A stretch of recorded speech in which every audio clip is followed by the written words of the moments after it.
I'm Zim, and you're listening to the Helpful Photographer Podcast in collaboration with New York City Photo Safari. To register for a safari, please visit newyorkcityphotosafari.com. In a recent photography Q&A, someone asked the pro photographer if they thought it was useful to use a polarizing filter when shooting macro photography. In particular, they were asking about flowers. Although I did a podcast about polarizers way back in episode 19, where Dr. Rebecca Talman explained what polarization is and what causes it, I thought it was worth revisiting, as people still seem to be a bit confused. To summarize, polarization is when light reflects off certain objects and comes back at us wobbly. This is what causes glare. This is most obvious when you're photographing from a boat because you're surrounded by light which is being reflected off of the water, making it rather glary. Very often this glare will make your images seem less sharp because the light is, shall I say, smudgy? And don't forget, fundamentally everything we're capturing is light. But what about other times?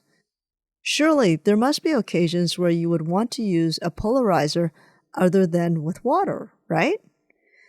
Yes, the answer is yes.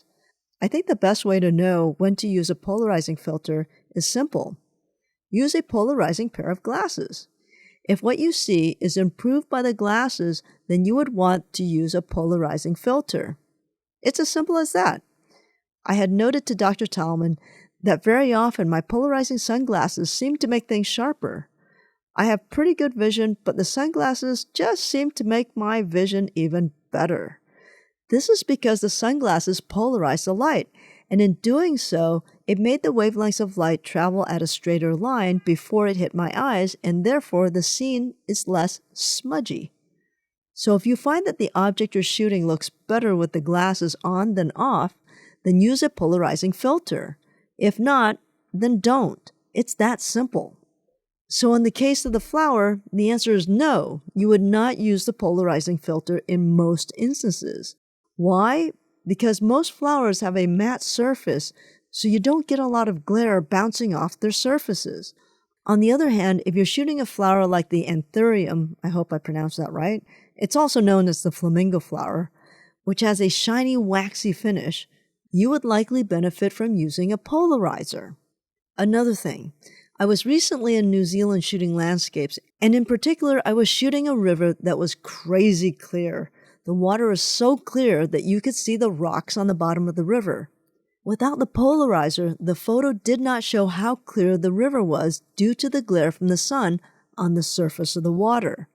However, I also noticed that keeping some of the glare actually made the picture more interesting. So although most photographers would remove the glare as a matter of practice, I think you should also step back and ask yourself if it's nice to retain at least some of that glare.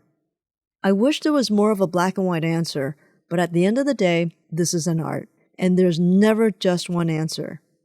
I hope that helps. Until next time, keep on shooting.